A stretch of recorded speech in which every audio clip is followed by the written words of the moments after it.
Okay, we're going to get right into the next session. I'm going to be, in the next few minutes, just sort of introducing the intent of this next part, what we're calling the land liberation section of the day in the morning. And, while I give you all the context, that'll also give all of these caffeine heads out in the coffee space some time to come back into. So, as we've already sort of shared through what you've already heard from Imi and Sarah, with this year's Retrofit Reimagined event, we wanted to dive into three more specific layers of land, material, and people.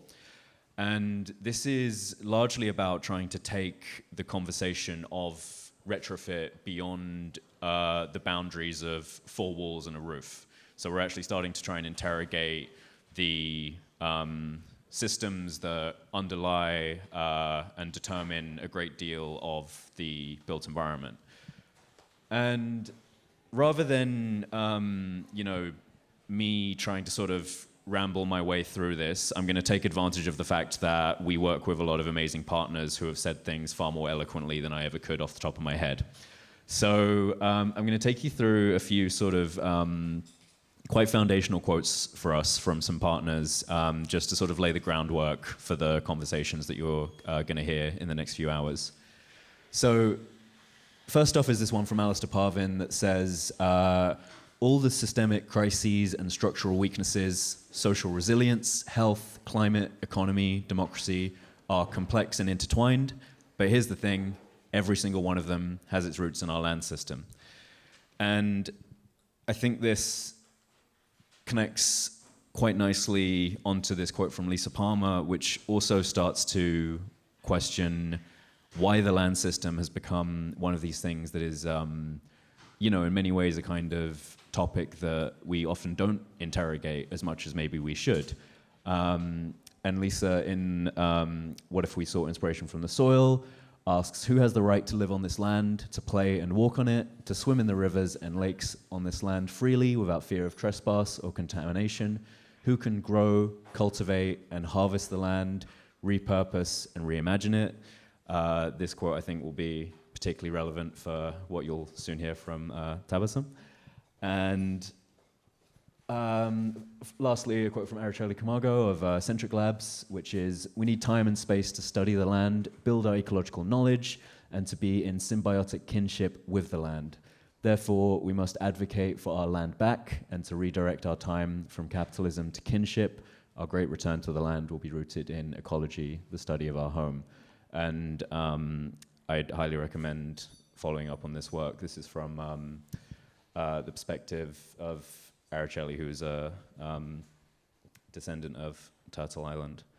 And the reason why these conversations around land and how we relate to land are relevant to something as what comes across sometimes as a very narrow topic of retrofit is the fact that if we are going to do retrofit in a way that does not depend on the petrochemical material supply chains that have kind of got us into this problem to begin with, we need to start reimagining the sort of materials we're using, which means we need to start reimagining how our materials are produced, procured, and hopefully in the future grown. And maps like this, I think, give us a really great indication into how we're valuing and how we're governing land right now, where something as we know, as sort of ecologically destructive as cattle farming, in the case of the US at the very least, is taking up an enormous portion of land use, which could be put towards things like carbon positive material growing for retrofit, building, et cetera, et cetera.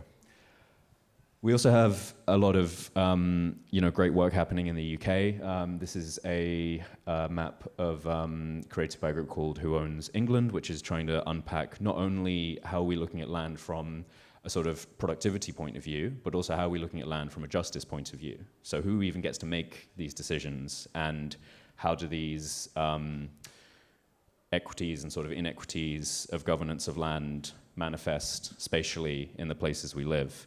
And of course, this obviously isn't anything limited to England. I think there's some quite hard-hitting facts here about land distribution in Scotland as well. So in the context of our work at Civic Square, we try and think about how this also lands, and yeah, some of this is not a contemporary debate either. A lot of these ownership properties and deeds look like this. So in terms of how this manifests in our work in the neighborhood, we really try and take that analysis all the way down to the really tangible homes and streets level.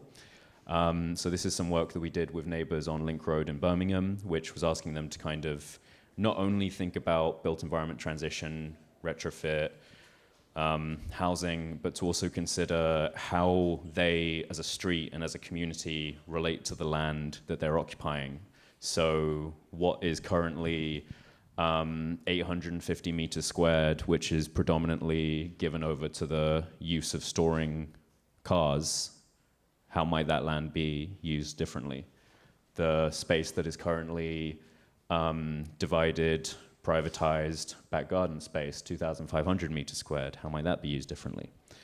And this is, I suppose, a sort of neighborhood scale example of how we're trying to take this conversation of land and the future of how we reconstitute our relationship to land into these very tangible neighborhood examples of built environment transition and retrofit. So I'm really, really happy now to pass over to Tabassum, who can actually give us another fantastic example of how relating to land at a neighborhood level can inform a huge amount of these conversations. So Tabassum's the executive director of Bowling Green Together CIC, and yeah, I'm really excited to share this work with you all.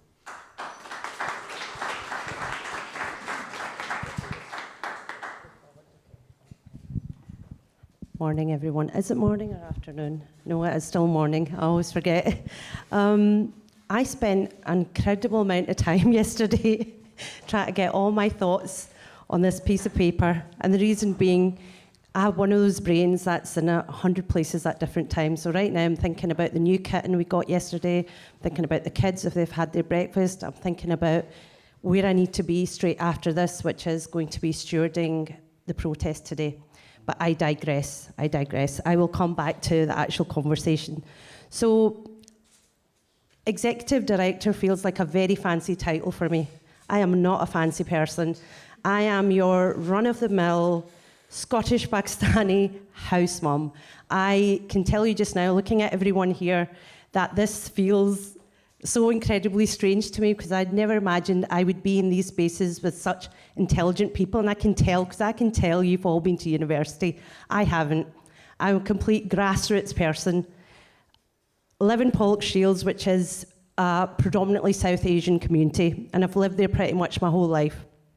So, in amongst being a housewife and a mum, you know, doing all the traditional roles, because that's what was expected of me. I did a lot of activism as well, because there was just something burning inside me, and I thought, this just can't be it. There needs to be more. And I was approached by the local community council who was doing a charrette then, and they said, well, you've lived here for a long time, and we know that you're a very busy person, and you know a lot of people in Pollokshields. How would you feel about getting involved in a project that really was about getting more green spaces? So where we live, there's lots of tenement buildings.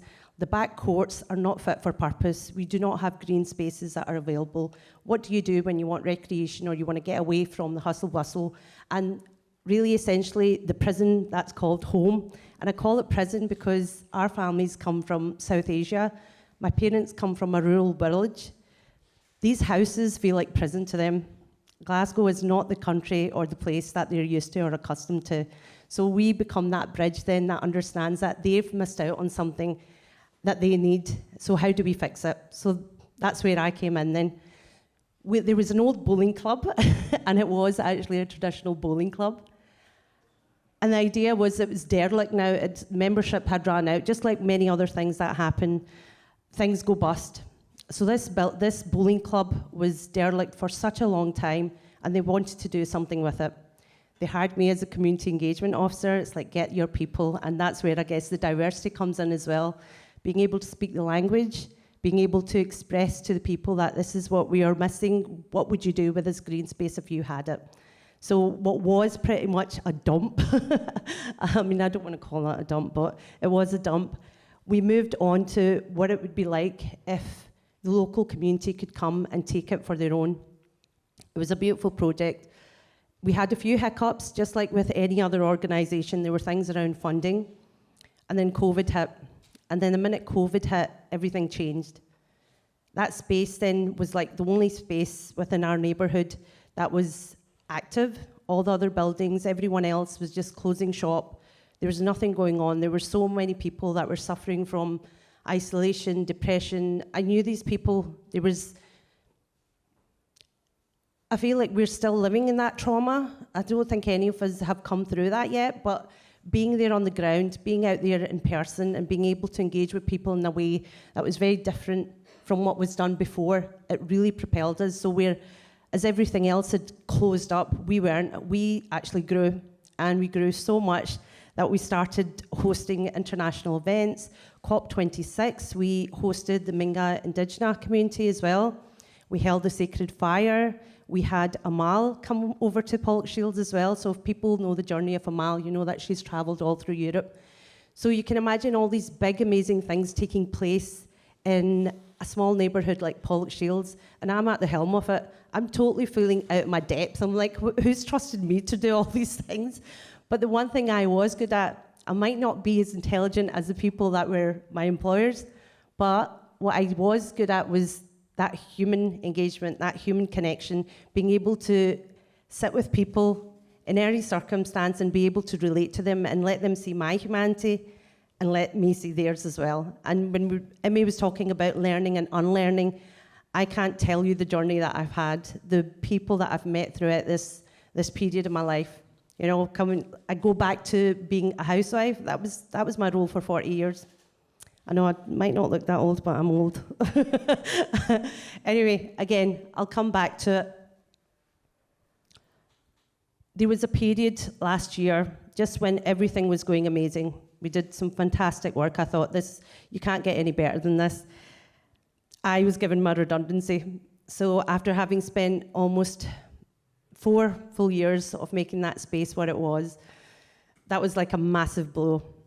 But that wasn't the end, though, because then this is where the new phase started, and I thought, okay, no, I know how to run this space now. I know what it takes. I may not have the qualifications, I may not have the understanding of what to do at the higher level, but I do know the people here. And I know they're behind me, and they want this space back, because the whole direction had changed. As soon as the redundancies were announced, it was like a whole different... I just moved on. I don't want to go on about it, because then that'll just turn into an episode of EastEnders, and I don't want to do that to you lot. I don't have the music for that either. Dun, dun, dun. Well, we set about. I recognise one of my local residents here as well, Izzy. I'm going to call you out here. It was such a surprise to see her. I think she was just as surprised as me. But we started a campaign, basically. We thought, okay, this has happened.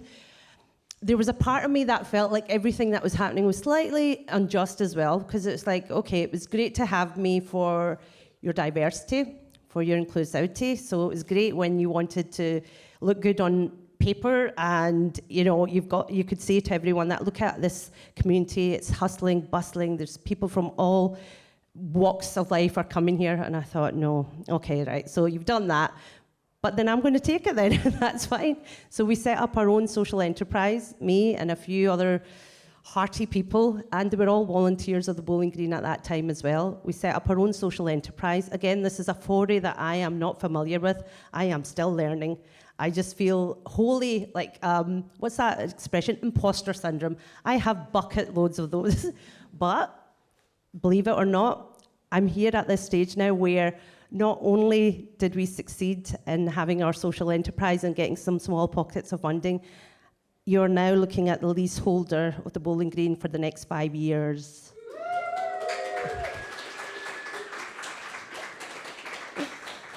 Some called it a hostile takeover, but if you think a bunch of aunties with slogans and chants is a hostile takeover, then yes, it was.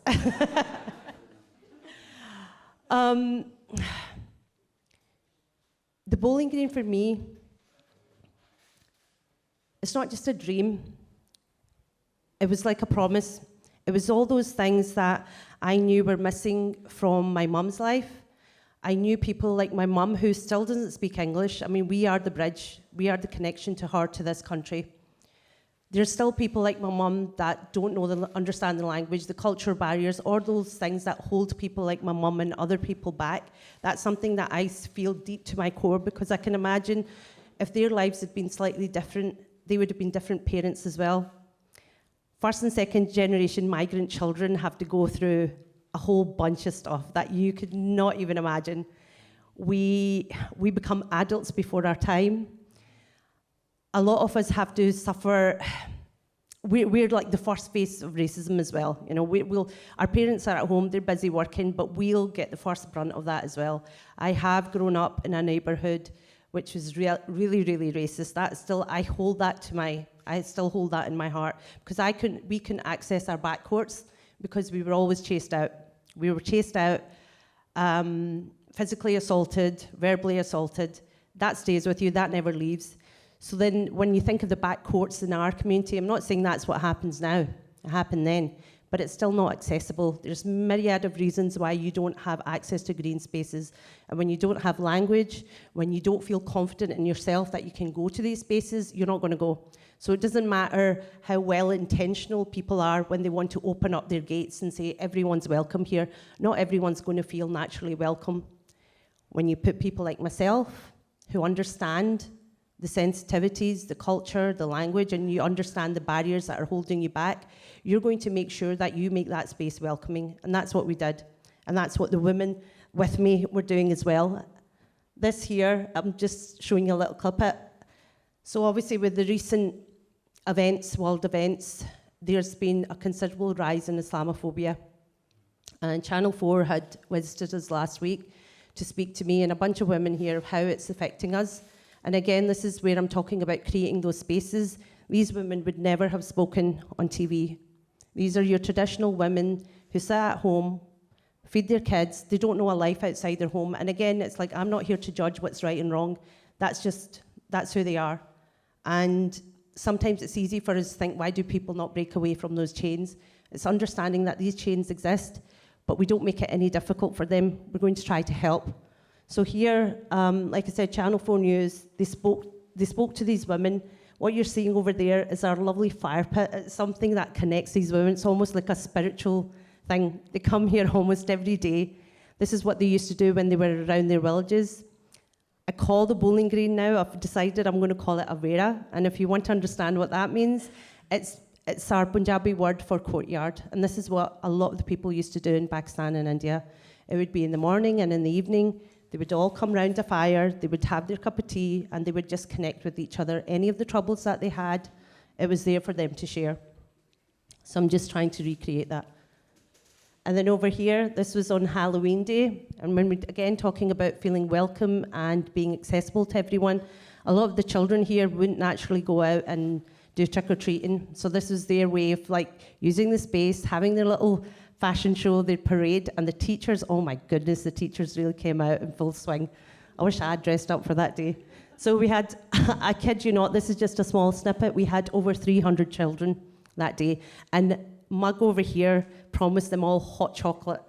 You can imagine how many pots of hot chocolate I had to go through to get all those kids all refreshed. This was, again, one of the events that we had just following up, because keep in mind, we've only opened again now after a month, so a whole year of not having any access to the bowling green. This is me now trying to make up for the whole year and getting as many of the events there as possible. But the main intention of doing events or holding that space for everyone is the thing that I felt was very lacking as I was growing up, was that we have our South Asian community, we have all our other communities living side by side, but we don't really know each other. And I was getting sick and tired of the narrative that we're having to deal with every single day. You know, this concept, this idea of Muslims and Pakistanis, I mean, I don't even have to go into it. I think you all know what our Home Secretary, what she thinks of Pakistanis. So the idea really is, how do we make the space not just accessible for the local Asian community, but also everyone else so that they see our humanity, because that's the thing that's lacking most. And we feel it more and more. When I say we, I talk about people of colour. Now, I know it's really uncomfortable discussing these topics, and especially places like this, but we're feeling it on a whole different level now. We know how sacred these spaces are for people like us to feel welcome, but then day in, day out, when we're watching the news and we hear how things are reported, we see the blaring hypocrisy and double standards. And it really brings to home how different we are and how we're so dehumanized. And when I mean we, I just mean people of any marginalized community. This culture war that started 13 years ago, because that's where it feels like it's propelled to nothing else. Places like the Bowling Green are so important, where then people can break down those barriers and they can say, actually, you know what? Don't listen to what's happening there in the news. Look at us, sit with us, eat with us. That's how we connect as a culture. It's not by lecturing anyone or telling you what to do or how you should treat us. It's like just sit in our company, speak to us as humans, see what we have to think of our thoughts. More often than not, we're probably thinking or watching the same thing. We all have families, we all have loved ones. We all just want a life of dignity and respect. Now, there's not really much more I want to add to this, because my mind, like I said, it's in a lot of places today. Straight after this, I will be joining the protests. I promised I would steward. I've been doing it every week. And then again, thinking back to the kids in the house as well, it's impossible not to think of the 100 of things that'll go through my brain. So I don't want to take up too much time. And in fact, I'm right on time. That's 15 minutes. Wow. I excelled. Thank you, everyone.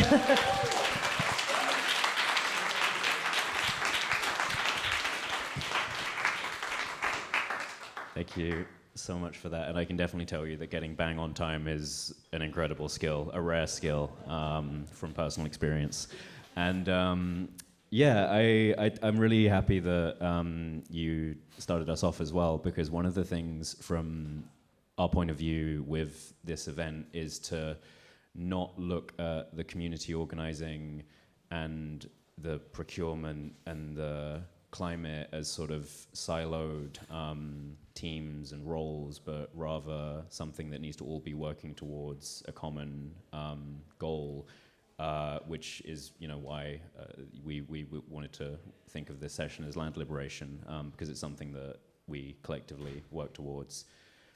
And it's something that even in the way that this kind of work is often carried out, you can really see tangibly that it's not just something to do because it's nice or because it's fair, but it's also the just way to do these things is the best way to do them. And there's a really interesting example in our neighborhood in Ladywood, which is where in the early 2000s, a lot of solar water heaters were put out over all of the roofs of the houses in a very top-down, you qualify, you get one. But the actual systems weren't socialized, no one was taught how they worked, no one was able to sort of actually deep the value of these things in the community. And now, fast forward to today, none of them work. And they're all just there as a kind of artifact of what could have been if, rather than just doing unto a community, if they were actually brought into the process, if they were brought into the governance of the process and socialized into what was happening, these things would be working. So there's a really deep part of this for me in terms of the connections between these stories, about how they aren't separate stories, but they're actually a sort of common story of not only how we do this in a just way, but how we do it in an effective way. And so very appropriately in the theme of sort of crossing these traditional boundaries, I'm going to invite Carey Doyle up next, who is both director of Local Home Retrofit and involved in Community Land Scotland. So we're going to, I'm sure, hear a lot more crossovers. And I'm just going to go get your slides. And then this. Thank you. Hi, everyone. I will not be talking about Local Home Retrofit. I think Chris and Tom would be doing that, but it's an absolute pleasure to be a director there as well. Got some slides up in a minute. There we are. That's working. Okay. Thanks, Tab. That was amazing. Thank you. A hard act to follow. This is going to be a little bit different. I'm going to attempt to do an overview of Scottish land reform in 10 minutes. So buckle in. Buckle in for the ride. It gets conceptual. I've gone that way, so this is your warning at the outset. I am a town planner. In fact, I'm going to introduce myself as a radical town planner, which I don't think I've stood up in front of a bunch of people and said that before. In 2020, I took up the work of Community Land Scotland. I became employed there. Community Land Scotland is a membership organization for community landowners. It was set up in 2011 by people who were involved in the community land buyouts up to that point, who thought that any community in Scotland should benefit from owning their land because they had seen the transformative change it had brought to them. They thought that a socially just land reform process was in danger of dying out in Scotland, needed to be pushed harder and more radically, etc. And those people are still involved in it today. That's our conference there from Skye earlier in June. So we have 120 members from, you can see Kirkwall to the borders, from the Outer Hebrides to the centre of Edinburgh and Glasgow. And these are organizations which own land and buildings. So I'm going to be a little bit provocative. I love the idea behind Retrofit Reimagined. What if the climate transition and retrofit of our homes and communities, strike that out. What if the climate transition and the retrofit of our land was designed, owned, and governed by the people who live there? So we're going to take the scale out a little bit and talk about land and what that means in terms of homes and in terms of communities. And I suppose the question comes where, Charlie actually already raised this, where do our homes stop and our communities start? And Tabs actually bring it up as well. If you live in Glasgow, you may recognize this aerial photo. It's actually a screenshot from the Scottish Land Register. And this is a screenshot with the same image with the title deeds on it, which gives you a sense of what is private property and has been registered, as most of that is private property. There's probably a few things owned by public bodies there as well. And I make that point because the question of land becomes a question of property. The difference between those two photos is the difference between the drawing of that private property. Now, what is property? It's a right to exclude people from something that you own yourself. It's a right of enclosure. It's a right to sell. And in Scotland, what we have, the system of land reform that has been set up, is a balancing of private property rights and the public interest. And sometimes that's seems a bit shocking to people, particularly if they're not from Scotland, who are sort of imbued with this neoliberal approach to private property being the first and most important thing. In legal terms, private property is balanced with the public interest. That happens all the time for compulsory purchase orders, which we're familiar with, that happen by public bodies, a wide range of public bodies which take private property and do something with it for the public interest. So in Scotland, what land reform does is it provides land rights for communities to act in the public interest. And those are balanced under Scots law. They're actually balanced under UN conventions. They're balanced in European law. They're balanced in lots of different ways. There's a new human rights bill coming into Scotland, hopefully next year, which is going to implement the UN Convention for communities' economic, social, and cultural rights, which will further consolidate that perspective in Scotland. Okay, Carey, private property. Why do we care? For me, it's a question of power. And the question fundamentally about what is land for, and the fundamental question of fixing all the things that are broken, which we seem to be grappling with today, every day. And that's something that comes up in Retrofit, and it's something that comes up with land as well. So Scotland, it continues to have one of the most unequal patterns of land ownership in the global north. There's some stats there. There's a photo from the Highlands, which there's 3 people who own everything you can see in that photo there. The scale and concentration of land ownership in rural Scotland, which has led to the land reform process, it has characteristics of monopoly land ownership, which includes harm to individuals and communities. That's why we have this process, as well as extractive land use. And that process, the scale and concentration of the extractive processes, which are around economics and land, don't just occur in rural Scotland, they occur globally. They occur on our high streets, which is why I have a photo of a pound shop there. That's an extractive land use, which has an impact on that community, because when those buildings are lying vacant, for years, for decades, for generations, there's a significant impact to communities whose potential for retrofitting is extinguished because of that land being held vacant. So Scottish land reform, this is my wordiest slide. I'm not going to go through it all, but I wanted to take a moment to provide this context, because I know we have lots of people here who aren't from Scotland. There have been 3 significant land reform acts, and one to be introduced very shortly. We have the right to roam in Scotland for responsible use over every bit of land. We have 2 community rights to buy, which were introduced in 2003, and a Scottish Land Fund, which pays communities to buy land and buildings. There's also 2 rights to force a sale of land in the public interest, as well as asset transfer from public bodies. Just to clarify that point, all of this happens to any type of land. So these rights can be used on any type of land. It's not just publicly owned land, which is what happens in England, for example. People talk about all of this, and they're talking about asset transfer from public bodies. We are not talking about that. We're talking about communities purchasing land owned by absolutely anyone, really, other than the Queen. Not allowed to do that, or the King, sorry. There's an interesting article in the London Review of Books this week on that, if you're interested. The 2016 Land Reform Act introduced this notion of landowners having rights and responsibilities. Scotland is one of the only countries in the world that has that. So it's this notion of private property and how we understand our land rights and our property rights, as well as responsibility to the community and where the community's rights fits into that. So a bit more practical now. Okay, Carey, what does this all mean? Well, across Scotland, there's 754 different things owned by 505 community groups. There's some stats there for 155 of those were in cities and towns, and 52 in the greater Glasgow area. So communities across Scotland are out buying a huge amount of different things. From Carloway Estate in the Outer Hebrides, that's a huge rural estate where everything is owned by the community, to the center of Glasgow. That's the Pyramid at Anderston.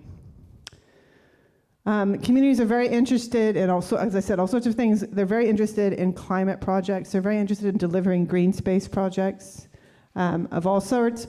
We've got community-owned seaweed farm, a community-owned space hub, community bought an old MOD base, etc. So a vast majority of different things. It's different in Scotland because it's not just housing. Often community land trusts elsewhere provide just housing. Here, all sorts of things. How does it work? Again, it's different in Scotland than elsewhere, so I wanted to explain this a bit. The reason why communities in Scotland have land rights is because they identify a geographic community which acts in the public interest for this asset that's held. So that's what allows it to be stood up in court in terms of those land rights. There needs to be community support, including petitions and voting if you're exercising your land rights. There needs to be open membership, which is led by a democratic board, which is made up of a majority of membership. You need to be holding your AGMs, doing your consultation, and doing that really excellent engagement that community groups can do, and there needs to be nonprofit distributing as well. There's 3 routes to land ownership. As I was saying, exercising the community land rights, negotiating a sale just like any other property purchase, or asset transfer from a public body, which can be at non-market rates. The most common one is negotiating a sale, just like any property purchase. So then getting into a bit more detail, and I know we've just had we'll have some great perspectives from communities themselves as opposed to professionals like me. A bit of our working in Glasgow then. What we are doing is I manage an action research project here on community ownership in the city because it's relatively new. It was implemented here in the 2016 Land Reform Act. We provide a one-stop shop to anyone who's interested in purchasing a land or building, absolutely anyone. It's inclusion and data focused, so we provide information, we explain the highly technical process, we explain routes to ownership, we pull titles for people, we meet with them and explain things in as much detail as they need, and we provide technical support and networking. If people ask us for help, we will find that help and get it to them, and we do action research to remove barriers to all of this to make it much easier. And there's some examples of projects we're working on. There's another bowling green down there on the bottom left-hand side. I think we are working on 6 bowling greens across Glasgow because there's so many of them, and communities are very passionate about keeping them as public space. So briefly then, I don't want to get through all this into too much detail. We've had 98 inquiries. I had 2 more yesterday. I think we've probably broke the 100 inquiries since 2021. People thought, when we started, when I say people, Scottish government, funders, other people thought Glaswegian communities wouldn't be interested in community land ownership, and that is absolutely not the truth, which is phenomenal. People have bringing us loads of different sites, which is also interesting, owned by many, many different landowners. More than 70% of those inquiries are from areas suffering from resource deprivation, measured by the Scottish Index of Multiple Deprivation. It's quite a stark statistics. Glaswegian communities are really interested in seeing if they can take things into their own hands and sort it out themselves. It's hard though, really hard, as you hear from Tab's perspective on that. People are really stubborn as well. 58% are still trying it, and community centers in green space have been most popular. We do a lot of policy work, which I will not bore you with, but if you want to talk about it, yes, let's do it. I suppose what I would highlight, maybe two things. Hard to pick my favorite policy work. Scotland has the only national planning policy. This sounds boring, but it's actually exciting, trust me. The only national planning policy for community wealth building, I think, in the world, which means that if you want to submit a planning application, you will have extra planning preference points and the great planning way up the professional determination. If you're building community wealth, there's community involved and community landowners involved. And that's a change at the top, but what I see is that lots of the referrals coming through are community councils coming to me saying, a developer's approached me and they want to give me some land because something changed in the MPF4. So you change things at the top and things start, the power shifts at the bottom. So that's quite exciting, particularly if you're a nerdy planner. We've been doing some research, I wish you could do more than just research, on diversity and inclusion because it was so clear from the beginning of our work that community groups, from focusing on diverse backgrounds of every possible type of diverse background, from the Polish group to the African community group to groups who just want to do community cohesion work, ex-mining groups who want space to share, all of them are struggling with the complexity of accessing land and buildings, particularly for purchasing. So we're compiling the evidence based on that and advocating for ways to make that better. So I'll stop there pretty much. So I guess zooming back out from that detail, retrofitting Scottish neighborhoods. What if our key social spaces were democratically governed, developed by local people, and people could keep the wealth that came out of that and reinvest it locally? There's two examples of that happening nearby. There's a picture there from Glasgow who's coming later. I don't know if David Lee's here yet, but he's talking later. He's on the list. Go hear him talk. They do great work over there, and that's Action Porty in Portobello. And I have not talked at all about our rural work. So there's a few things here, which you can go onto the website, Community Land Scotland, if you're interested in the work pushing forward. Retrofitting of Scotland. What does that mean to retrofit Scotland? What would it be if our land was all of our land was democratically governed and developed by local people? And I just want to say briefly, we've been doing a lot of work on carbon markets and carbon trading and rewilding and all of that work which is on there. Maybe start with The Cheviot, the Stag, and the Black Carbon, which is written by Alistair McIntosh. It's a good read. I'll stop there.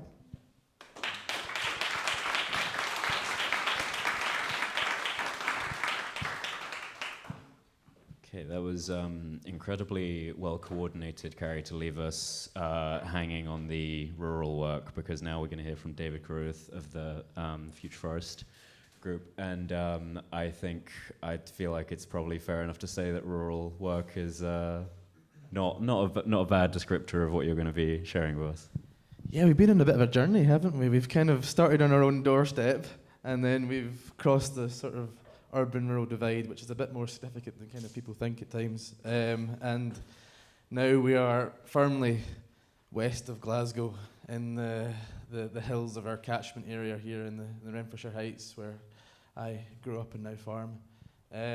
So my job is in agroforestry. Is anyone ever anyone familiar with the term? It's quite sort of niche and new. There's a few nodding heads, but essentially I farm in the woodland. It's not that complicated.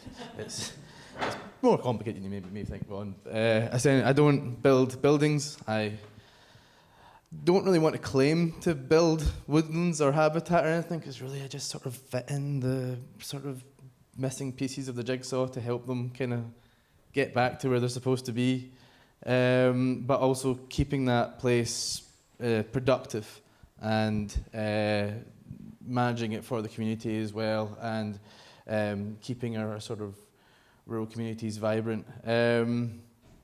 My connection to the land here is pretty deep. My surname is Carruth, and if you go about half an hour outside Glasgow, you come to a place called the Carruth Muir, and that's not our family that is given that land that name. Our family's heritage on that land is so old that we've taken the name from the land. So it's going into hundreds of years. That's why I have an odd number of toes. Kidding. So my understanding of the land and of land practice is a very generational one. I feel so unprepared because I haven't put any slides together. I didn't realise. So I'm going to have to be more descriptive to you now because you're in a big breath of fresh air, you know. Imagine. A lot of it comes from working the farm with my grandfather when we were growing up, being on the land, working the land, and that generational knowledge that comes and is imparted with that. Just turning every woodland and wetland and hedgerow into a sort of lesson in earth science and all sorts of different sort of fields. Everybody sort of joked and called him a bit of a professor, but he was never using the sort of correct terminology. And later on in life, when I went into studying environmental science, I was like, I know this stuff, it's easy. I just needed to learn the right words to communicate it better. So the way that I approach land, and I noticed in the introduction there, and I don't want to be too mean, but you highlighted land use, and we talked about percentages of land in agricultural production, and specifically in cattle production and livestock production. We need to take that idea in taking land down to a percentage of just one product and boot it to touch. Get it the hell out of there, because land is never just one thing. There's no, even in the most monocultural agricultural desert that you could possibly come into, there's still tons of microorganisms working their way through the soil. There's still lots of nutrient cycles and water cycling through that land. And there's still interactions in that way. So the way that when I look at land and I look at land design, I work under the rule that land wants to be as many things as it can be to as many different living beings as possible at any one time. And even in the one, a 1 meter squared bit of land, wherever you're standing at that time, there's going to be tons of different things going on around you. Maybe not so much, and it's difficult to picture that in Glasgow. And then you take another step to the left or to the right or forward or anything like that, and you're almost in a completely different place. And once you have that understanding of the land, then that's when you're best placed to design and to work that land, because you can understand those cycles and the interactions that other species and other, everything within that space has with one another. Can you keep me timing wise? Okay. No worries. So I start off there and then work in a context, because you're always sort of coming back to a context that what do we need from the land? And I think the issue sometimes, this is sort of trying to bridge the gap into architecture and stuff, and the demands that urban spaces have of rural spaces, because urban spaces are sort of a imaginary kind of thing. Everything here came from the rural landscape. It's constantly that sort of exchange in, and quite often it can be too easy for us to think of the rural serving the urban and not really having its own place. and culture. And I think that sometimes, rural voices can be marginalised, and especially rural working class voices. There's not really any representation, and that's partly our own fault as well, because our language is we're not very good at expressing ourselves. We're not really good at coming into spaces and talking to people. And your average sort of chat with a farmer is like, "Hi, how you going? Oh, not bad. And you? Right, we can't talk all day and get on with it, there is that, but there's a sort of poetry in that language as well, but it can be unhelpful in sort of ways.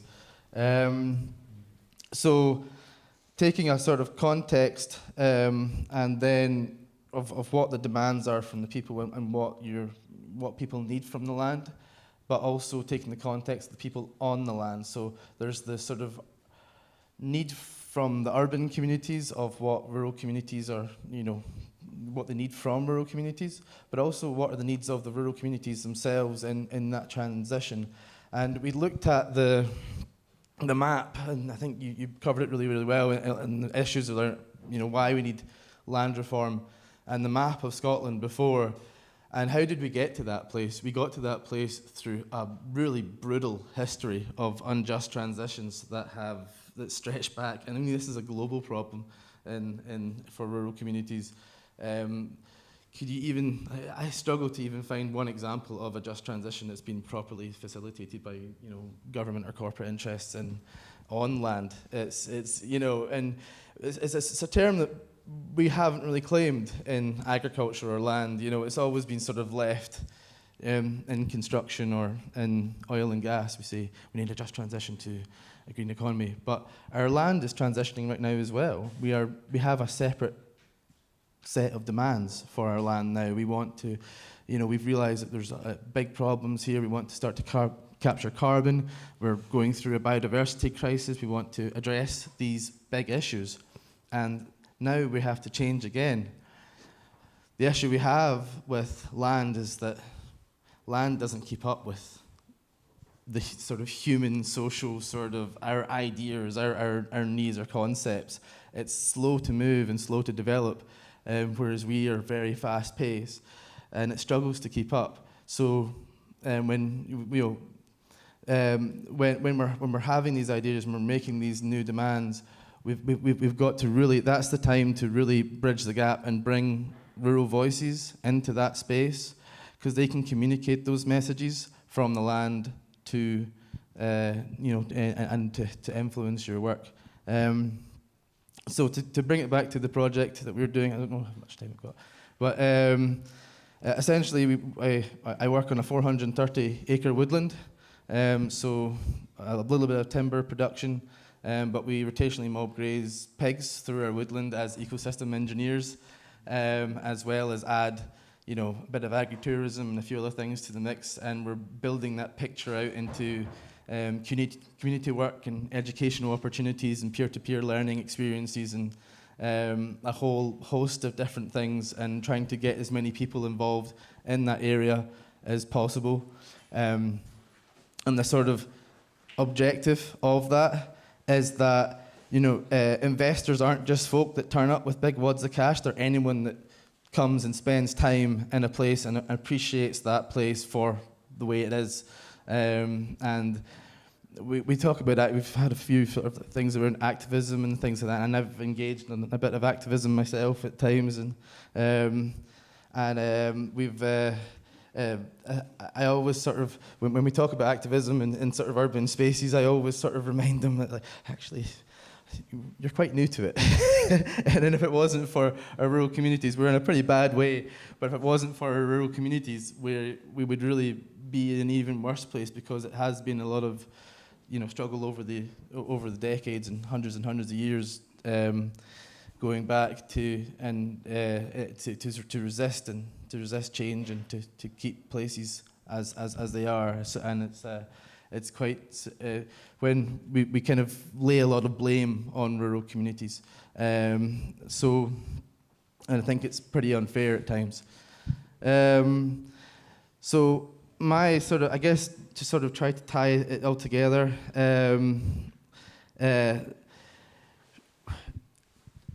try to include in anything you do. If you're making demands and you are trying to research and find resources, and you're making demands of rural communities, then try to bring them into the conversation and have a real, and actually get out there and see what's going on, and have a feel to where your, whatever materials and whatever things that you're trying to source are coming from, and really work back and make sure that you are sourcing from a sort of in a just way, and you're creating good transformation on the land. At the same time, our rural communities have needs as well, and there's huge problems around housing in our rural communities at the moment, especially on our island communities, and that's because one of the urban sort of demands in our rural communities at the moment is in tourism, and our sort of nature is something you go and do, and in second homes and stuff like that, and that's pricing rural communities out of the picture. I couldn't, for example, buy in the place that I've grown up in now because it's way beyond my budget. So it's a picture that we're seeing it all across Scotland. So try not to think totally in the city all the time. Try to think more all-encompassing, and think about actually maybe we should be extending or trying to cross that urban-rural divide more often.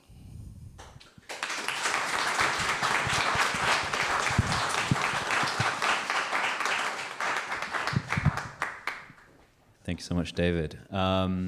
So the last speaker in this sort of first part of the morning is Abdi Hassan, who's from Coffee Afrique. And you actually have a really beautiful video which rocked the house already in Centre for Alternative Technology, our previous Reimagined venue. And how do you want to do this, Abdi? Do you want to talk a bit about it beforehand and then play it, or should we? Yeah? Yeah, I think a little bit. Yeah, give some context. Brilliant. Great, thank you so much. I appreciate it. Thank you. Bismillah. And thank you so much for the invitation to this very special building. I really appreciate it, and all the hard work you guys always do at your different organizations, but at Civic Square, and also to the other speakers too. My name is Abdi Hassan. I am from London, Tower Hamlets in East London, one of the poorest boroughs in the country. And I really connected deeply with so many of the language that's used in this space, but also this idea of how we use traditional knowledge and policy, but we simplify it so that communities can use it from an activism perspective is really important. So I connected deeply with that. And all of your beautiful work at what you're doing at the Bowling Green, and you'll see why, because we have a lot of similar connection to our work and our embodied practice. And of course, your history of being or that you are a farmer. I'm from Somaliland, and I think that my people are definitely what I would consider nomadic people. We are farmers. My father was a farmer. He would always say to me, although he came to the country at 1945, that you must always remember, and I'll say this in Somali and then I'll translate. He would say, Dibba lo noqonaya. And Dibba lo noqonaya, if translated in English, means it's a return to the land. You must never forget the return to the land. And that's why I really connect with the explanation of what you're trying to do here and the idea of land liberation, because it speaks to my people so much. It's rooted in why I think we're so dysregulated in the United Kingdom, because we are people of the land, and we are people who understand the feeling of the land.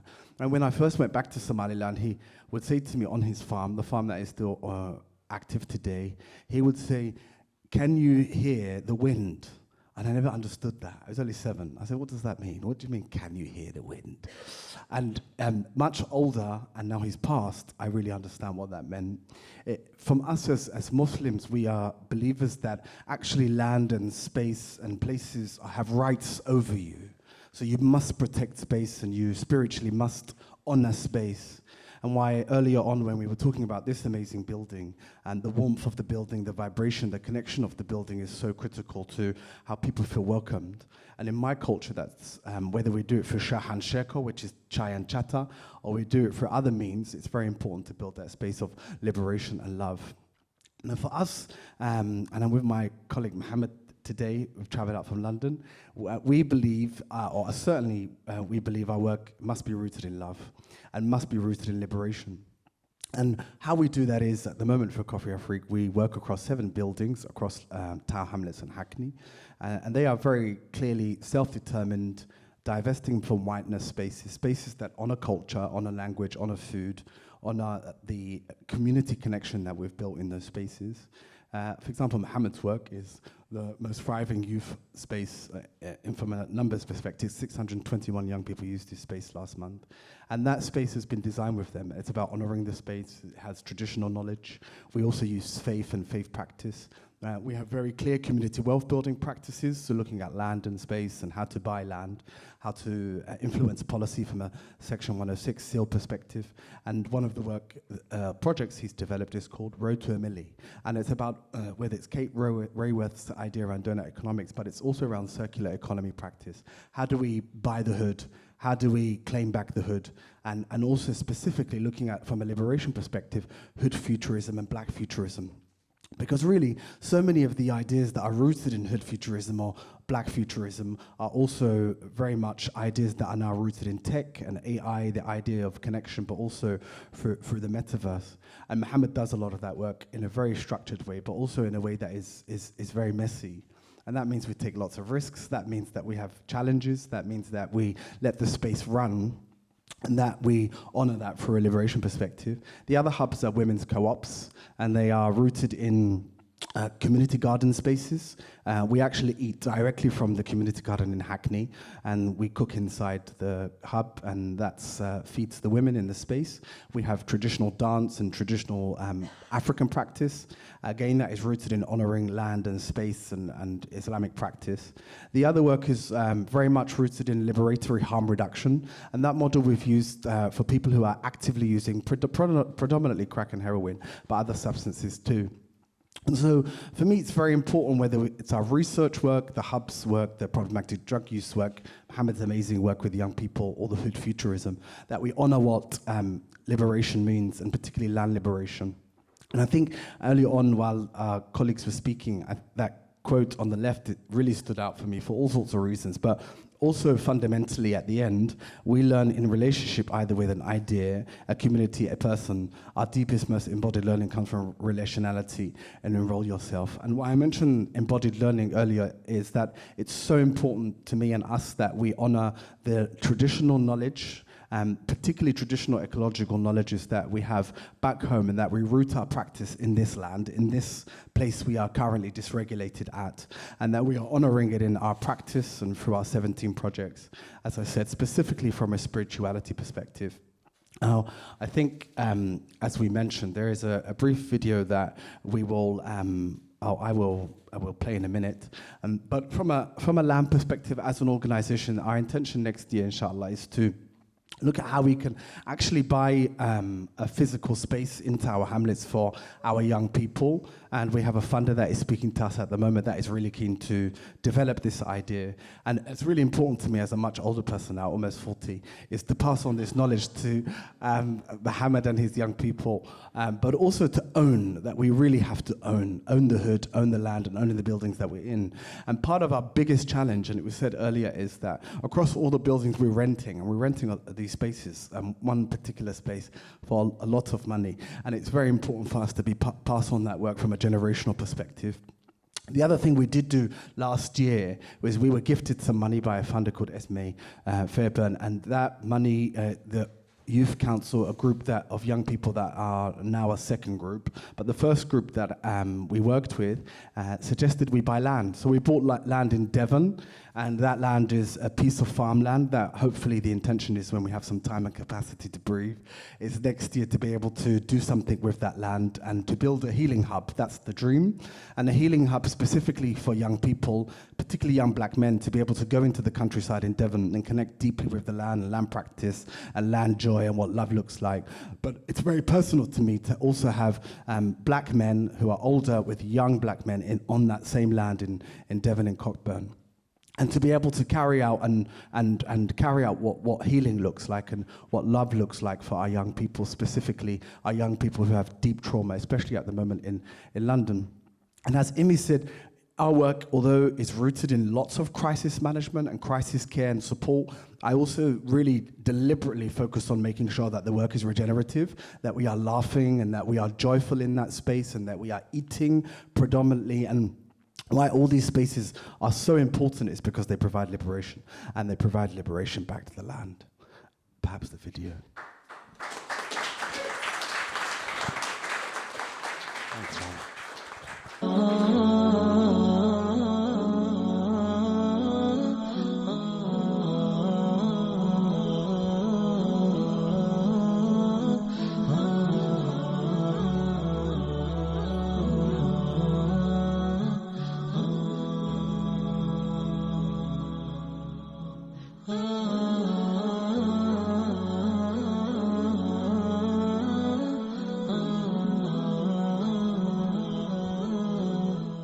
Assalamu alaikum. My name is Abdi Hassan, the founder of Coffee Afrique. We started the organization in 2018, focused on building hubs across 5 London boroughs. Imagine you bring a group together, a group of fellow kids that all have the same goal in mind. That ultimately drives the whole group to do well. So at the end of it, the whole group will achieve A stars and A's. So I feel like that's a very, very important point, to bring people that have like-minded goals into a space and work towards their destination or goals. I was inspired by this man. I was inspired by what you did in the fire here. The other come down and meet the boys and like hear what we're doing. So that's why I came. So it's really good to hear about what you've been up to. Those hubs are centered on indigenous wisdom and practice, honoring people, meeting them where they are, using co-op models that are about regeneration and less about extraction. Our work is focused on deep healing and liberation. Our young black men, as an example, in Tower Hamlets, and the hub itself is very much focused on showing them that love is possible in a space that also encourages business enterprise. Our women in Hackney run a hub that is focused on a co-op model, and that co-op model is centered on rooted advocacy, good food, a community garden, and also just joyful fun. It's very important as Muslims to also center our work on Islam, and that means we practice deep faith and deep spirit-based interventions, which include individual therapy, group therapies, but also giving back to community and rooted in neighborhoods and estates, practicing sabr, which is patience, in all the work that we do. It is also about seeing and recognizing that there is a higher power in all of our work. We practice tawakkul, and that is an absolute belief in God's plan for all of the work that we do. We're very grateful for being able to serve the community, and that includes several thousand since our inception. In fact, 6,877 just through the years of the pandemic.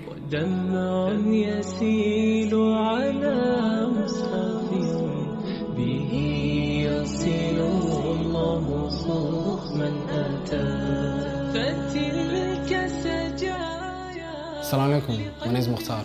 I'm one of the co-founders here at Coffee Afrique. As someone with lived experience, I'm extremely passionate about tackling the long-standing issues that impact our societies on a regular basis. Some of the work that I've been doing recently is in partnership with Public Health England, which looked at supporting marginalised groups in Tower Hamlets with mental health support. We actually incorporated Islamic theology and organised a peer-to-peer support group for women.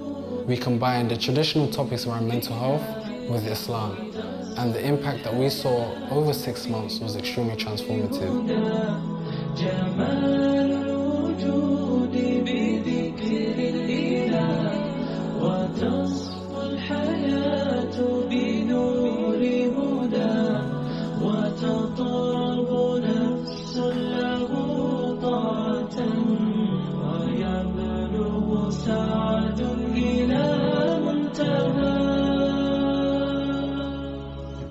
Spacekan waxay keenay waxaan u shaqeeyaa community-ga, cuntadan kariyaa, shaah, wax kasta ay u baahan yihiin, coffee-ga ayaan sameeyaa. Spaceka waxaa lagu sameeyaa dumarka isugu yimaada waa lagu sheekaystaa quraan baa lagu dhigtaa waan iskaga qadeynaa shaaha ayagan ku cabnaa marka dee sheekadana halkaasaan kala wadna future-ka waxaa inaga maqan horta exercise waan ku dari lahaa mishiinadiina waan haysanaa waa inaan soo dhigno hadda meesha oo miisaskaan naga maqnaa way noo yimaadeen weega dambe insha Allah waan bilaabaynaa inaan dharka tolo waxa naga maqan baan odhan lahaa exercise inaan sameyno one day intaasaan horta aanu kusoo kordhin lahaa wixii kale alxamdulillah quraanka waan haysanaa mishiinadii waan haysanaa haddii dumarka meelo loola yar hadlana way u baahnaa intaasna marka intaasaan hadda ogahay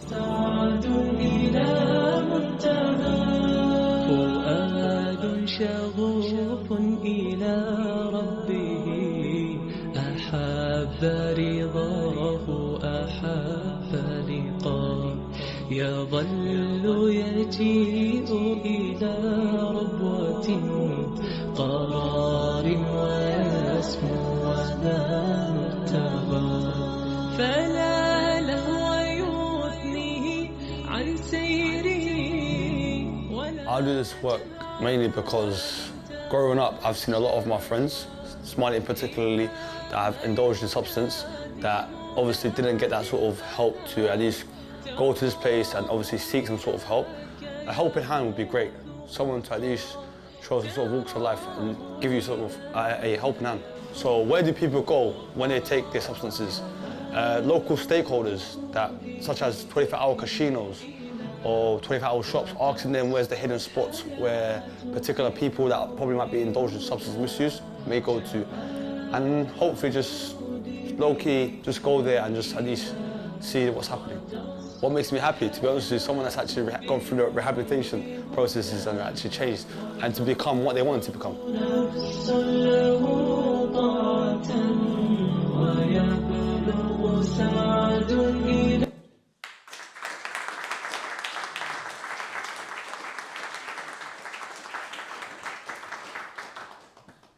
Great, thanks so much, Ian, for that, Abdi. So we're going to move into the next part of the day now, which is the plenary session. And we're going to go right into it and rearrange the room a little bit. I'm going to have to kick you guys off the comfy chairs, sorry, and elevate you high up on the more rigid stools here so everyone can see you. And yeah, this mainly is a chance for us to try and actually unpack some of the stories you've heard and explore some of the interconnections between them as well. Hi everyone, just giving you a little practical update because times have changed. The new times are on the door. We're only a little bit behind and everything will be fine.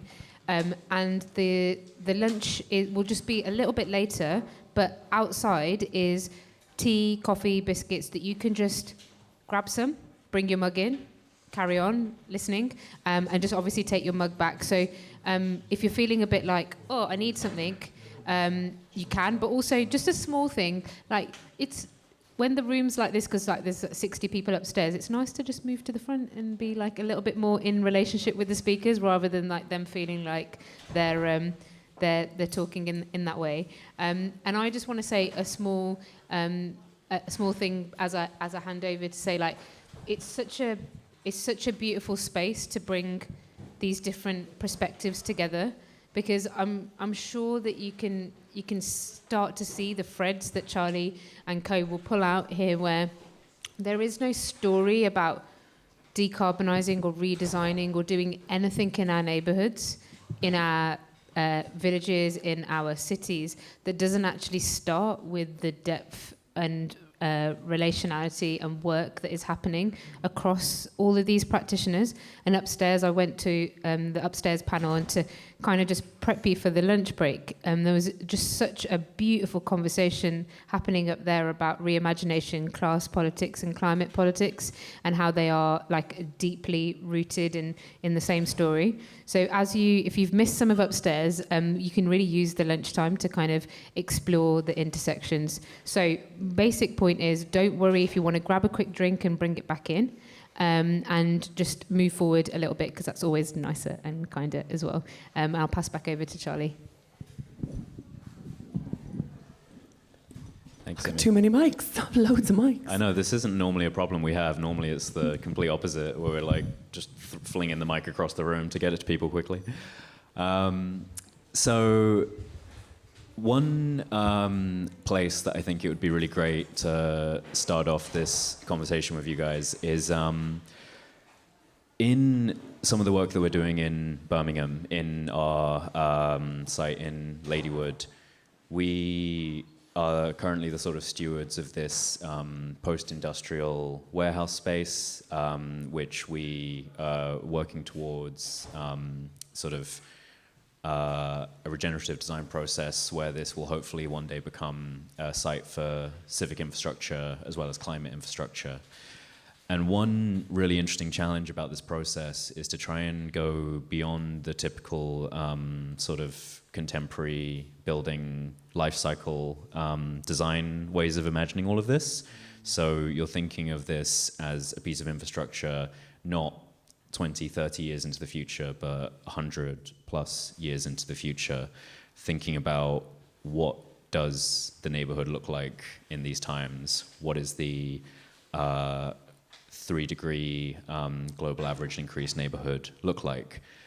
And I think this is, a bit of extra context as to maybe that sort of sometimes overly simplistic map of land use that you mentioned, where we're not so much thinking of this in the sense of capturing and defining what land use is now, as much as we're thinking about what are the transitions of our thank you, Windows.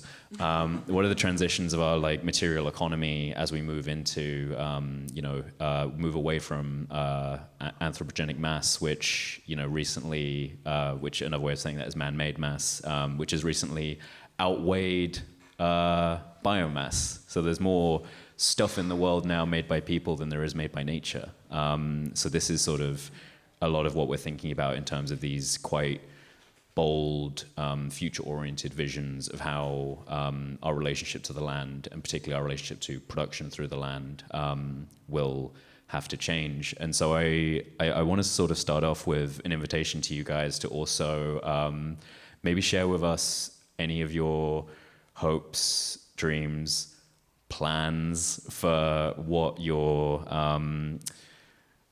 sort of spaces that you're occupying, either through your communities or your work or your lived experience or all of the above.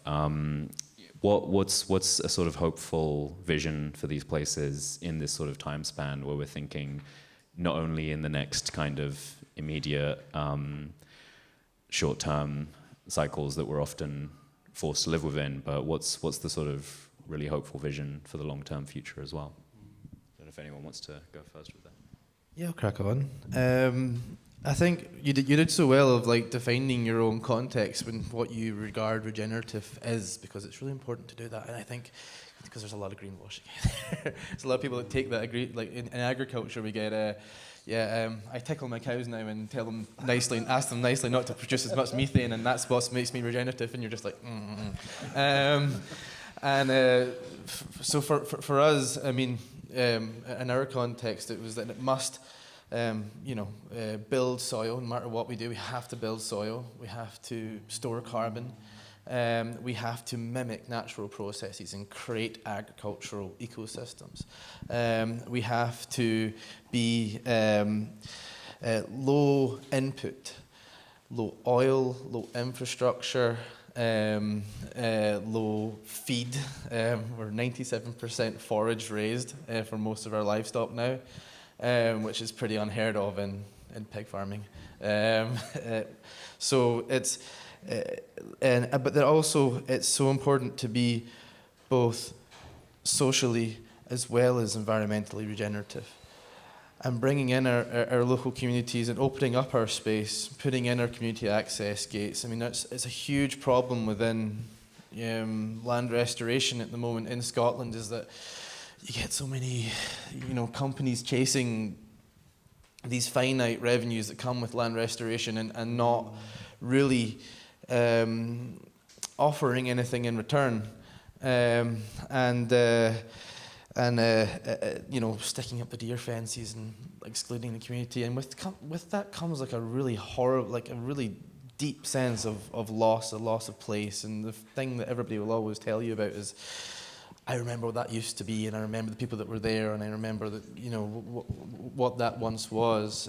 So opening up that space is so important. Involving local community groups is so important, but also in the design of our woodland, and trying to skip levels of succession and think about what is the 100-year, 200-year plan. So not only creating enterprise that theoretically could sustain itself over a very long period of time, but also in designing your woodland to think, right, how do we, over the hundreds and hundreds of years, create as much diversity and habitat here, getting everything into the right place as we possibly can, and doing that from scratch, because we are, typically like, what they call the wet desert. That's where we're upland, we're below a community wind farm, we're in the middle of nowhere, we're surrounded by typically shagged sheep country in the Scottish uplands, so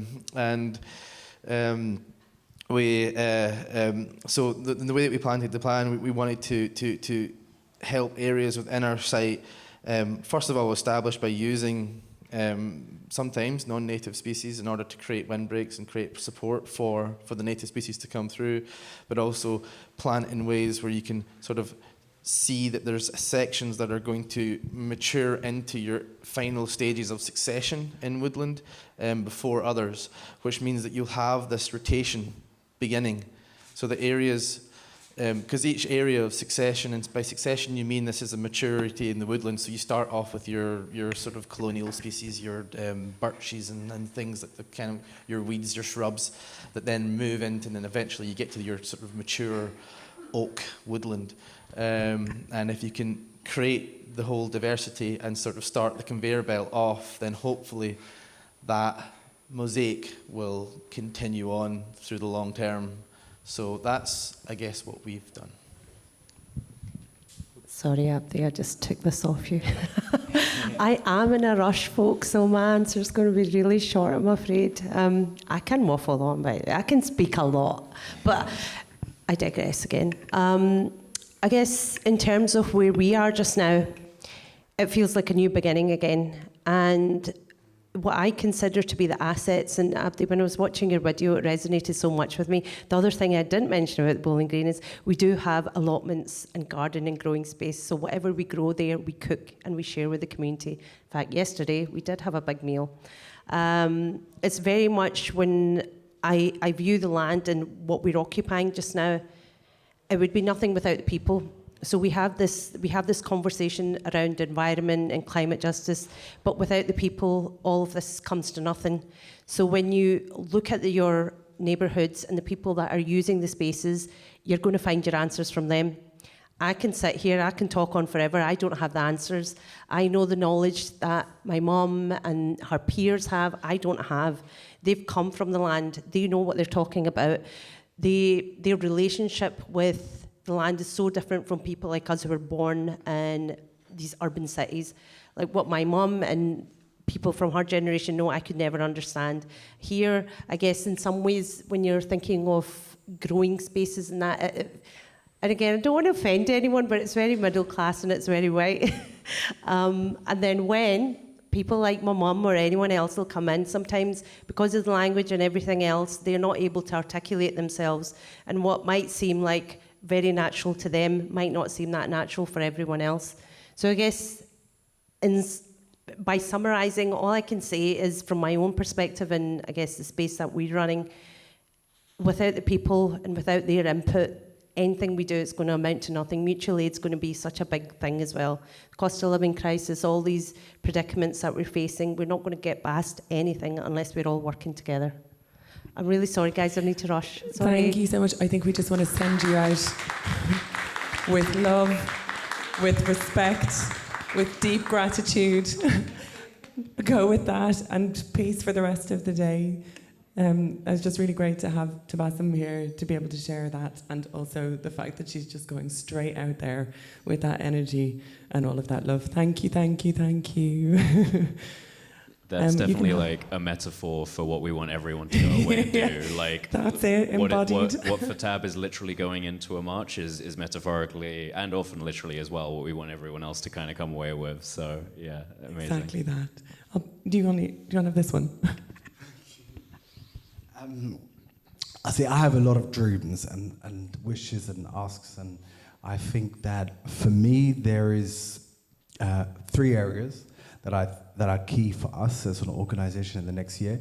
We're supporting 115 women who are currently litigating, so through systemic litigation, a local authority in Taha Hamlets, the borough council, because of various housing allegations that have come up, and it's going to the High Court to go to start a judicial review.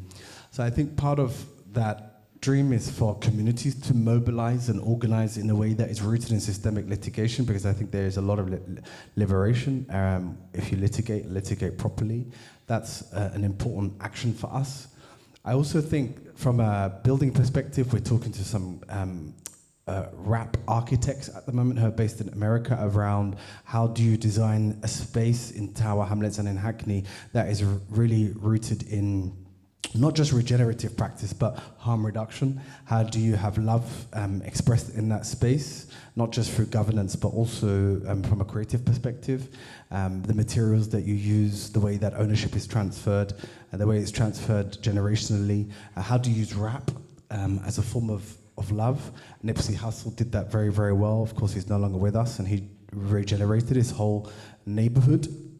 And then I also just think that it's really important to have not only love but also community at the core of design and at the core of reimagining or retrofit reimagined.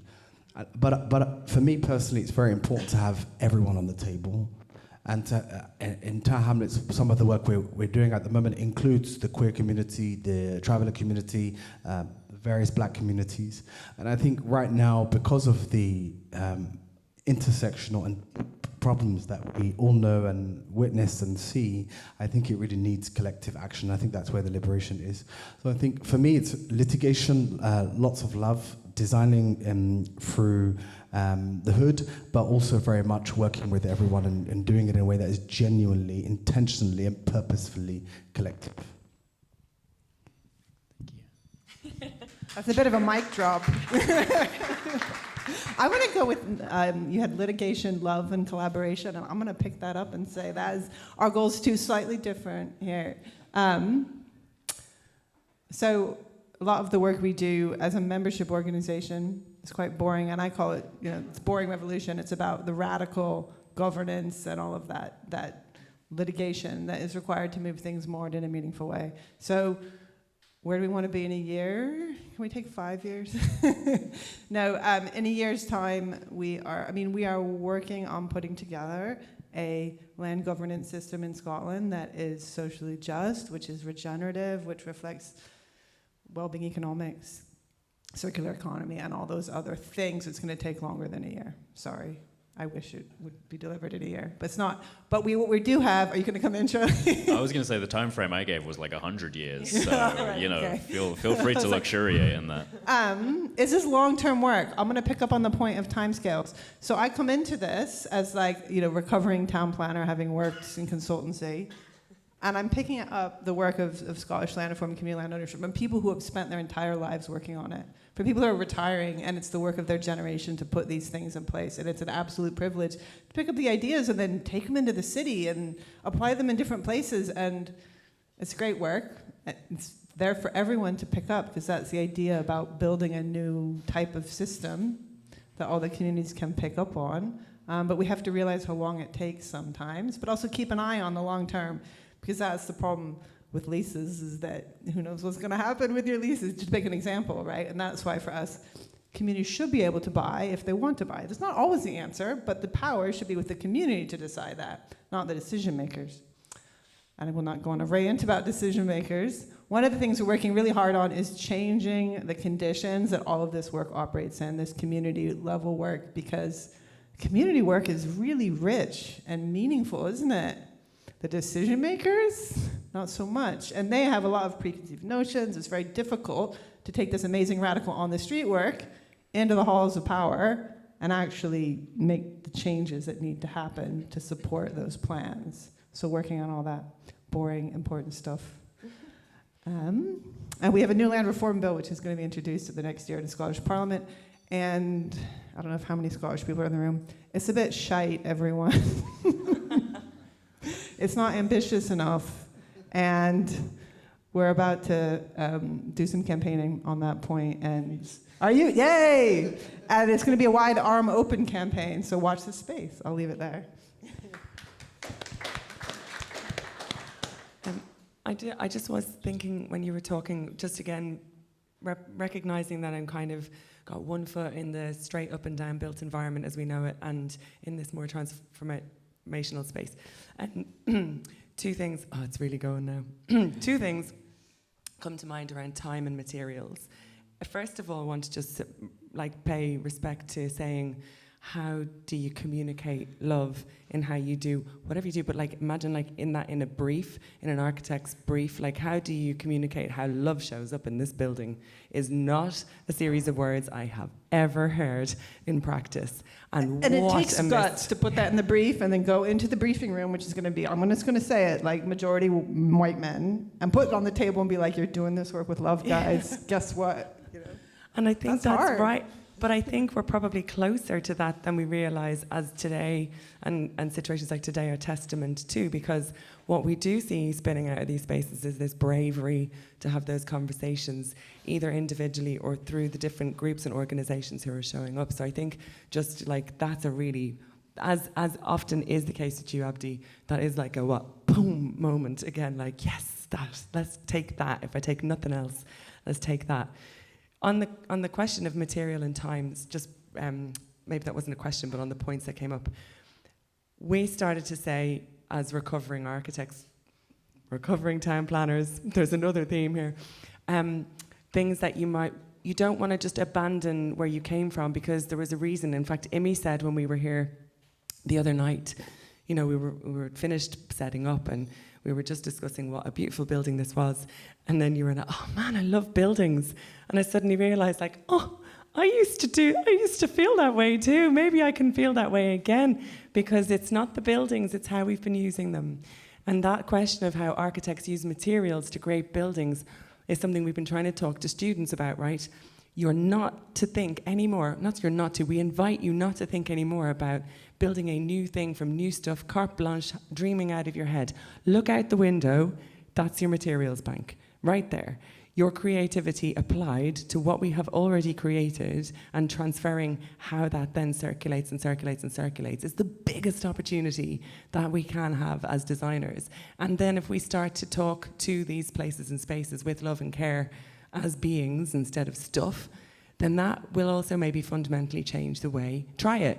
We've started to talk to our house hello house, nice to see you, thank you for keeping us warm.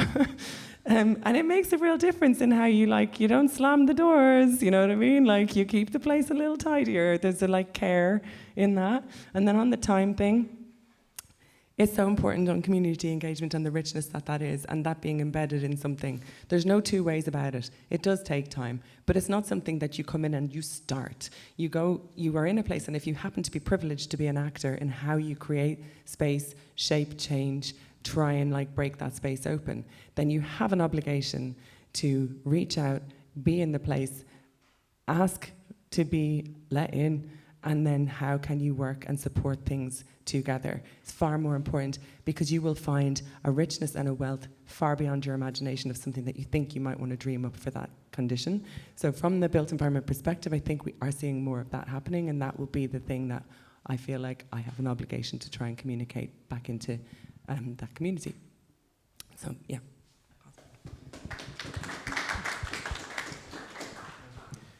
So I think we've got about 10 minutes left to this session. So I just want to...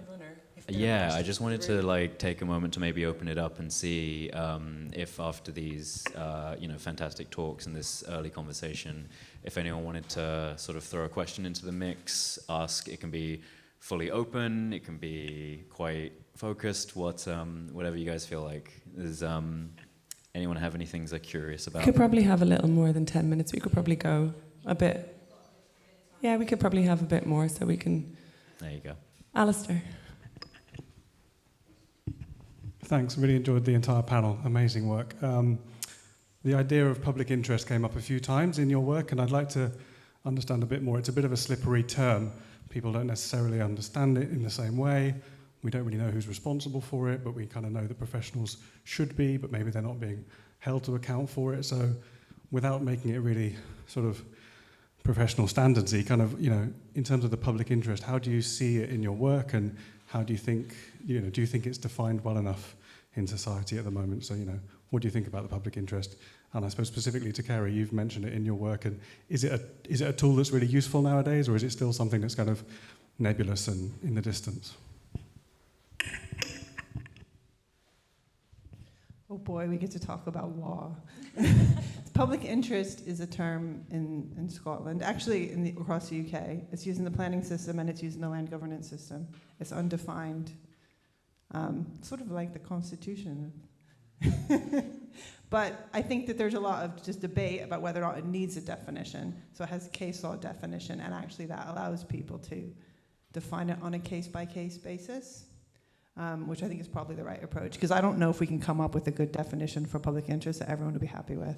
So I am happy enough for that to be decided on a case-by-case basis, and that is what the idea of public interest would be if there was a public interest test on large-scale land transactions in the upcoming land reform bill, which is sort of a subtext, I think, maybe to that question a little bit. There's also practical questions around that. So public interest is something that's decided by town planners, it's something decided by architects, it's something decided in law, but it's also something that community groups have to explain when they want to use their community land rights. So volunteer groups who want to buy out things in Glasgow, they have to write a wee paragraph on why their proposal is in the public interest. And let me tell you, that does not come naturally to most community groups. So a lot of the work that I do is like sit them down, like, okay, here's how we could approach that, short term, medium term, long term. You can see there's a challenge there. So we have these big ideas. We can kind of see, okay, professionals, this is how it works in law and how professionals do it. What does it mean to the people on the street? What does it mean to really operationalize that? And there's actually power in that, isn't there? And education and class and language and all these things in there. So let's also think about what public interest means in a really practical sense. And that whole critique actually applies to the concept of sustainable development, probably applies to lots of other things that we use to operationalize land governance to try and get towards that climate response that we want. So I don't know if there's a better system, but we need to be aware of how that's an unequal system. And maybe if you're inclined to think about all these things, why it's good to get involved in the town planning nerdy side of things to argue it all out, because it's quite important despite it being abstract.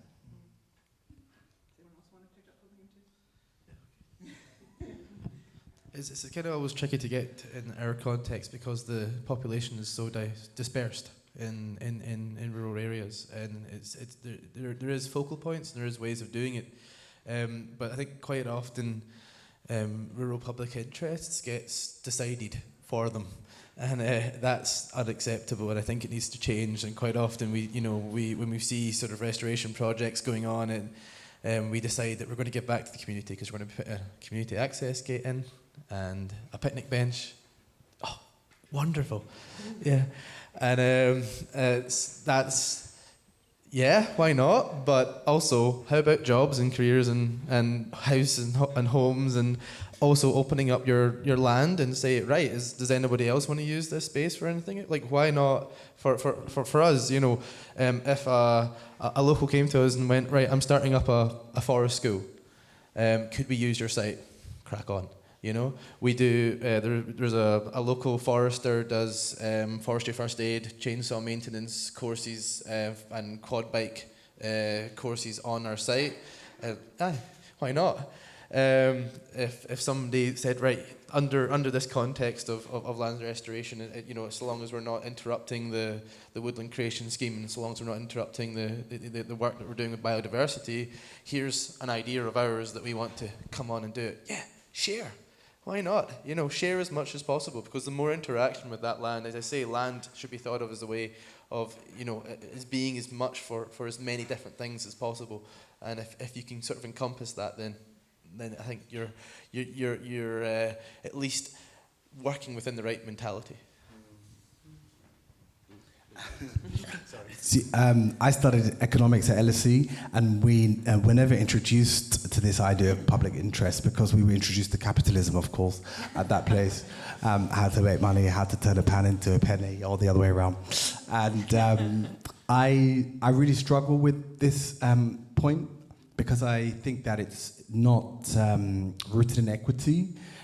We recently, early this year, led a campaign. A huge housing organization wanted to create a master plan, demolish 300 houses in a very small piece of land, develop an additional 600 flats, really mostly poorly designed and insulated homes in Poplar, where I grew up in Hamlets. And they claimed the public interest was to redevelop that space, so they turned an underground tunnel into a shopping mall. It has the poorest children in the country, that area. The kind of shops they wanted were Starbucks, who I'm boycotting at the moment, and other places like that. And we campaigned, collected several thousand signatures. We went to the panel for to basically fight back against what public interest looks like for working class communities. And thankfully, the council decided to reject the planning application. They spent millions by that point, so that was a huge win for us early this year. But I also am challenged by public interest in the same way I'm challenged by the social value question on tenders. And when that small paragraph, you fill in a tender that's bloody 25 pages or more, and then there's a small paragraph around social value. And I just feel like these systems are really harmful. They're not rooted in equity, often targeted for certain communities and certainly not for marginalized communities. So I think what I'd love to see is more co-produced, co-designed public interest ideas in rural communities, in the hood, in many places. And I think ultimately, and speaking about Healing Justice London earlier, to me, I think public interest has to be rooted in what life-affirming infrastructures look like. So how do we build spaces that are genuinely going to save lives? And that's what I'm really interested to talk about and look at, because I think so much of it is not, sadly.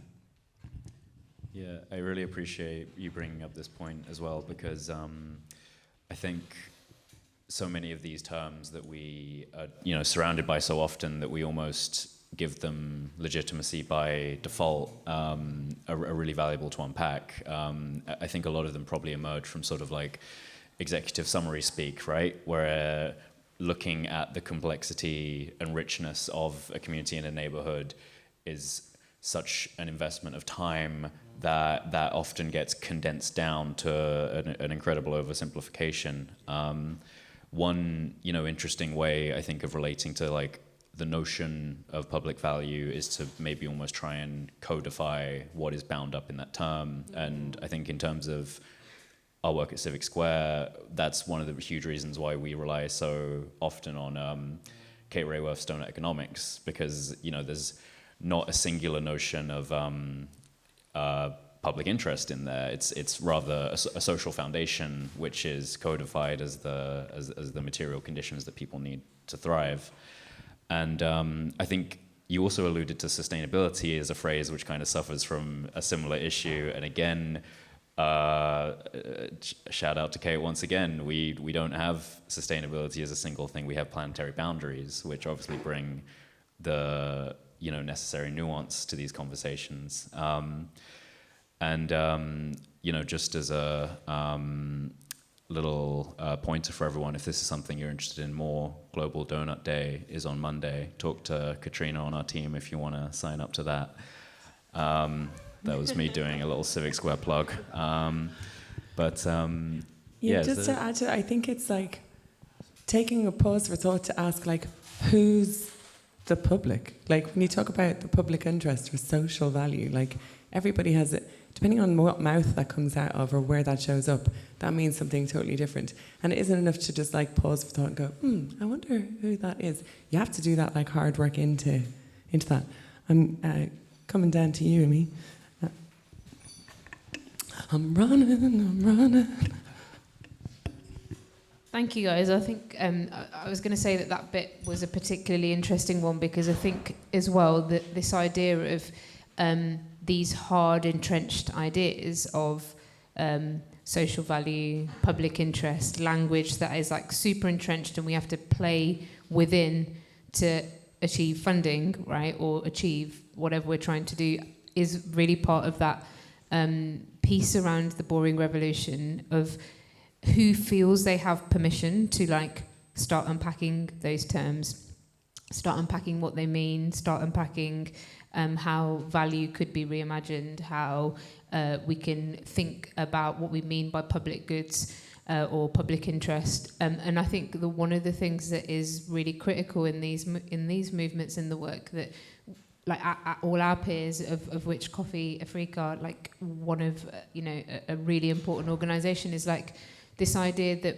those stories can be unpacked because they are human-made concepts that somebody made, and they can be unpacked, redefined, reimagined. That might be long work, it might be generational work, but just like we've seen the co-option of Armistice Day this week by the Home Secretary as like peace when we're thinking about one type of history, it is true that so can all of these terms be co-opted by like a singular set of visions about what public good, public interest, social value looks like. That is not, it doesn't include more than human life, it doesn't include many other stories of what I'd say from all of our work is that communities understand how complex the challenges is and what public interest look like in one story of that when we're facing 3-degree neighbourhoods or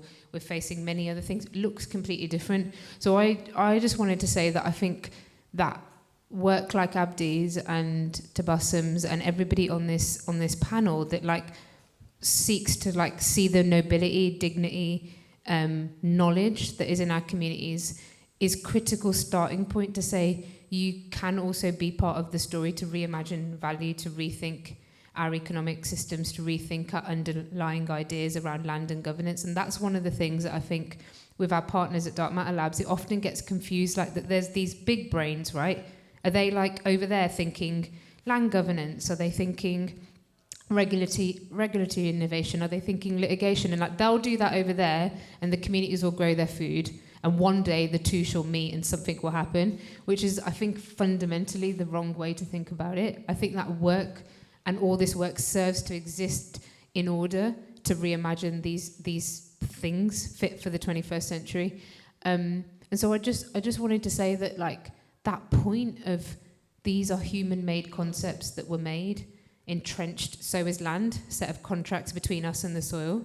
It's not a thing in itself. It's a set of contracts we all made about how we as people are going to engage with the soil underneath our feet.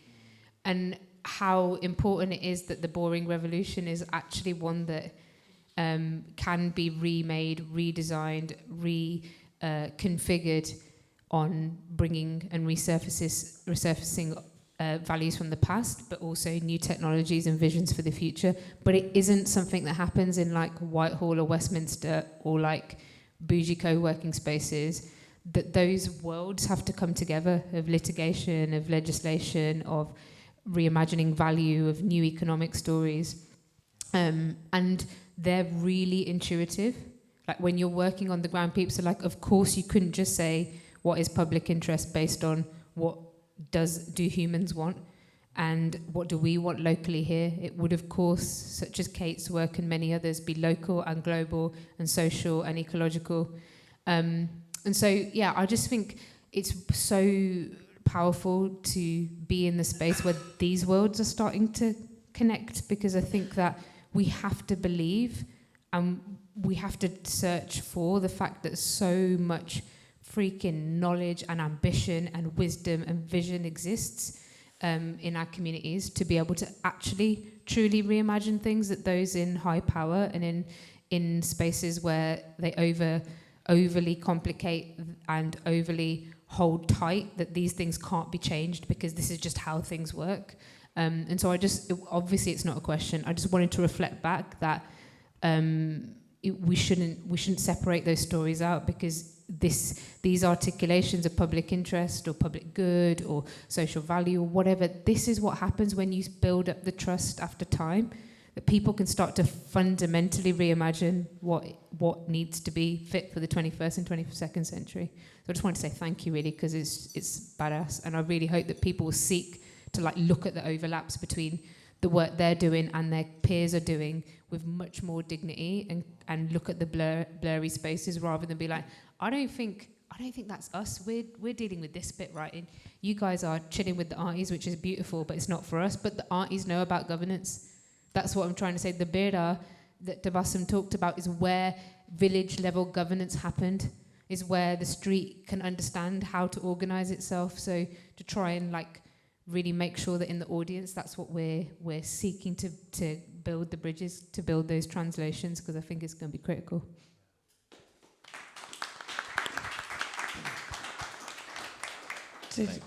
Was there any other voices who felt like contributing from the room? If not, if you want to think about a question, one thing that I think would be really interesting to pull out from that reflection that Imi shared was that I think one of the barriers in seeing ourselves as sort of neighbors and people in communities as central figures to this kind of work is that so often, even when we hear from people who do operate in this way through communities and through grassroots mechanisms like yourselves, a lot of the time we see and hear from you almost in your like most polished state, where you've done the mistakes, you've gone down the wrong avenues, and you've got to a point now where you've built something and you can share that, confidently and with a lot of experience. And so I imagine for a lot of people, even the fact that it is grassroots community work is still kind of hard to see yourself in, and hard to sort of almost not come across as like a little like, God, how could I ever do that? Like, that's so intimidating. So another thing I'd be really interested in hearing from you guys is a little bit like rewinding the clock. And I'd love to hear what your way in to this kind of work was, and maybe prior to the excellent sort of public speakers that you've become, what were maybe some of the wrong turns or false starts that you had? Just embrace the mess. Nature is messy. It's wonderful because it's messy. It's all these different things just bonking off one another and finding their little niche and finding their little place. And it doesn't have to be a clean-cut, crisp route, and it certainly wasn't for us. Well, it wasn't for me. Like, I don't know, you guys are probably speak for yourselves, but for me it was a real kind of a journey into. Actually, I was never really a public speaker, and I think it was through engaging with sort of environmental activism and having to facilitate because of necessity, and also because of the need to do this kind of work. Essentially, I was working within these spaces. I started off with refugee organizations, and then went into sort of environmental activism. And what was being communicated to me about my upbringing and my background was almost in complete stark contrast to my lived experience in that. And it was I just seen that there was a need to do it, and when there's a necessity, then somehow I think, I don't know, something provides you with that motivation to kind of get up and try new things and extend it outside your comfort zone, and you'd be surprised about how often you swim, I think.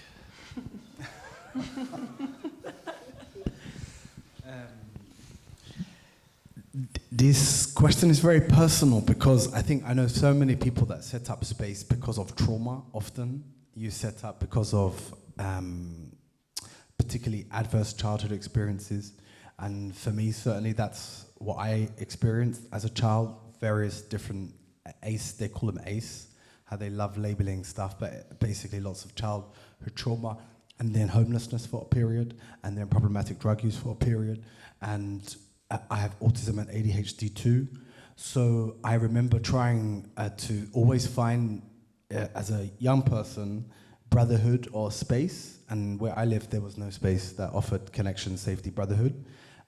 For someone like me with neurodiversity, there was no way that I could get the care. So that was also a big challenge.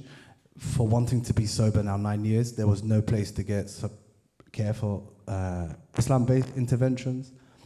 And then for me, 5 years ago, that message was very clear. I thought I left PwC and I wanted to create all the things that I didn't have. And I wanted to do that in community, and I really wanted to do that in the hood where I'm from.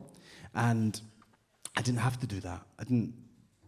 I could have stayed in corporate and still live my best life and still be very troubled, but it was very personal to me to do something which was bigger than me, and that when I'm gone, it can pass on, I hope, generationally, 7 generations ahead. It can pass on in a way that is da'at, which in English means clean and sincere.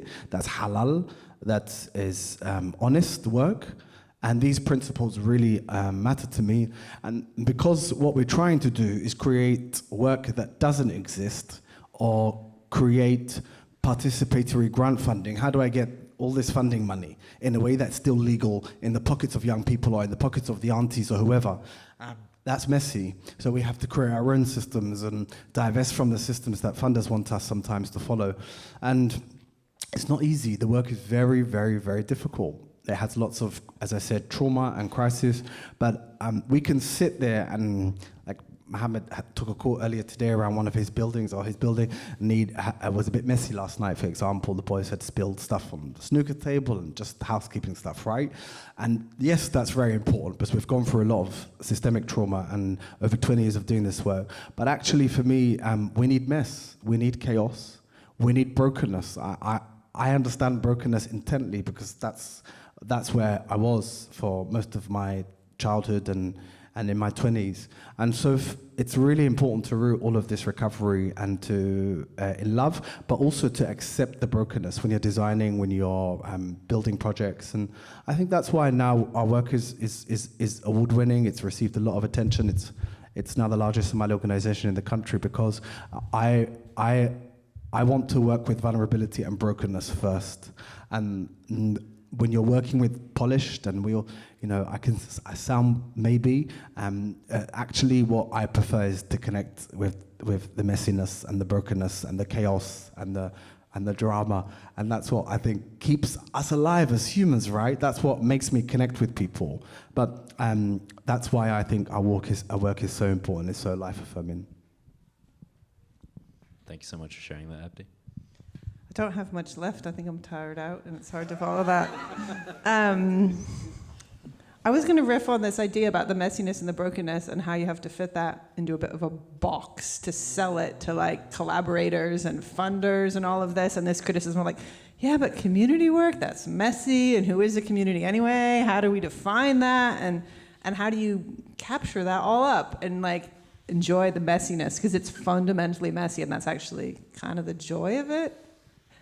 And then package it up. It's challenging and interesting, but what I would say to anyone wondering that themselves is you have to accept that it's messy. I mean, that's what the panel's saying here. Like, that's a strength. So don't be looking for community work to not be messy. Actually, that's a strength. And to fix all the things that are broken out there is going to be messy, isn't it? So let's get on with it. Should we get a bit more messy now then?